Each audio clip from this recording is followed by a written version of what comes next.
สบายดีทุกคนมื้อนี้สิพาไปหาเขียดนะหาอยู่หากินแบบบ้านเฮากำลังย่างกันไป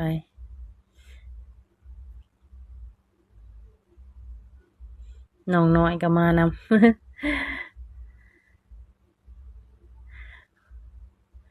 นี่เป็นหวยนะทุกคนหาอยู่ในหวย ดินก็แข็งแข็ง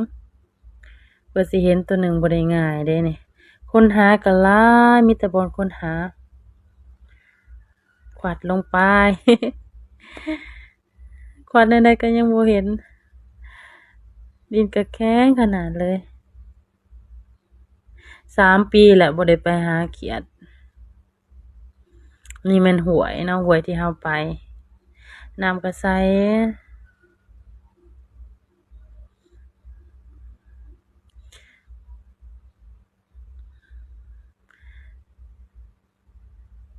น้ำก็อยากโบกเบิดเลยล่ะน้ำบ่หลายหมาก็มานำ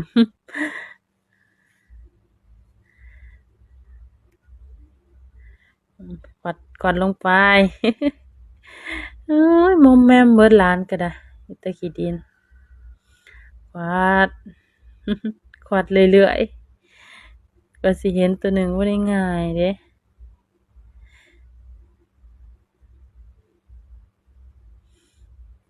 อืมดอนนี้ค่ะมีเขียดดีหาก็ได้ตัวหนึ่ง จนเมื่อยย่างหาก็ได้ตัวหนึ่ง เอ้ยคนบ่เคยไปเนาะ3 ปีแล้วบ่ได้ไปหวยหาก็สิไปวันนี้ก็จะขึ้นมื้อใดๆดอกจังขึ้นอยากไป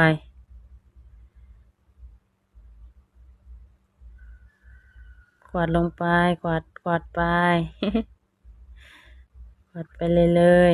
ๆถุงมือก็บ่ได้ใส่ลืมมันเอาถุงมือมาดีตัวที่2มาแล้ว มานับนำกันว่าสิได้จักโตวกวาดกวาดเรื่อยๆกวาดเรื่อยๆไป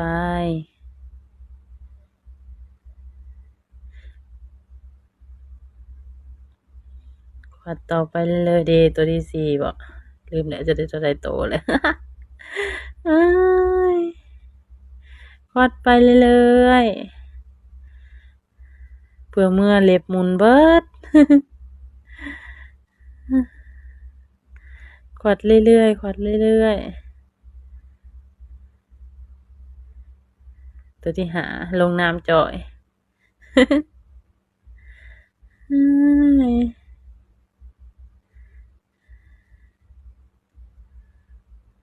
ลุ้นว่าสิได้จักโตลุ้น ตัวที่6เขียดหน่อยแล้วก็ได้6โตว สิกลุ่มอยู่กลุ่มกินอยู่บ่เด้กวาดไปเรื่อยๆกวาดไปเรื่อยๆ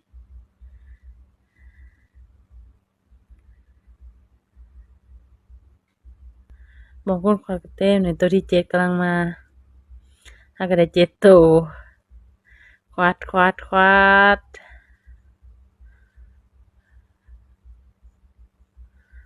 ตัวที่8สิมาบ่ตัวที่8มาบ่เนาะมาอยู่บ่เนาะตัวที่8อากอยบ่มาเลย